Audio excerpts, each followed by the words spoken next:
ब्लॉगची सुरुवात मी रात्रीपासून करते, कारण प्रत्येक दिवस सेम नसतो. कधी-कधी कंटाळा येतो, कधी-कधी मन खराब असतं. माझं काल मन खराब होतं, म्हणजे मला अभ्यासाला बसू वाटत नव्हतं दिवसा.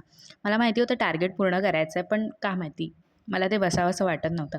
पण ठीक आहे, रात्री असं झालं की नाही आता मला ते टार्गेट पूर्ण करायला हवं आजचं, म्हणून मी रात्री 8 वाजता बसले. 12 वाजता ते पूर्ण झालं. त्यानंतर मी झोपी गेले. सकाळी उठल्यावर बाहेर बघते तर काहीही बाहेरचं दिसत नव्हतं, एवढा पाऊस होता. असा असतो कोकणात पाऊस. आवरून मी दुकानातून अंडी घेऊन आले आणि मी जेवणाला लागले. बरं, कोकणात भाकऱ्या करायची पद्धत वेगळी आहे.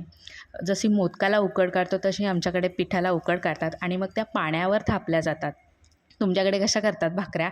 नक्की सांगा. मी पुढे ब्लॉगमध्ये दाखवते की कशा थापतात. आणि इथे बघा मी दाखवते, ती जे रेषा दिसतात ती माझी बोटं आहेत. त्या बोटांनी थापल्या जातात. असो, इथे मी अंडी करायला घेतली होती. आज नाश्त्याला भाकरी आणि अंडी होती. इथे मी खाऊन घेतलं. जेवणच करून घेते, ब्रंच होता. आणि इथे मी बडीसोप खाते. मला बडीसोप खायला मनाई आहे. नवरा नव्हता म्हणून मी खाऊन घेत होते. इथे माझं एक पार्सल येणार होतं, कारण आता फेस्टिव्ह सीझन ऑन झाला आहे. मी मुलगी आहे, त्यामुळे मला शॉपिंग करायला, नटायला, सजायला आवडतं. असो, हे सगळं झाल्यावर पुन्हा आपल्या रुटीनवर आले. मी टार्गेट पूर्ण करायला गेले. काल मला लेट झालं होतं पूर्ण करायला. म्हटलं लेट नको करायला आज, कारण मग नंतर कामं पडतात बरीचशी. म्हणून म्हटलं आता दिवसा कोणी नाही आहे तर करून घ्यावं. थँक्यू. प्लीज सबस्क्राईब करा माझ्या चॅनलला. भेटू पुढच्या ब्लॉगमध्ये.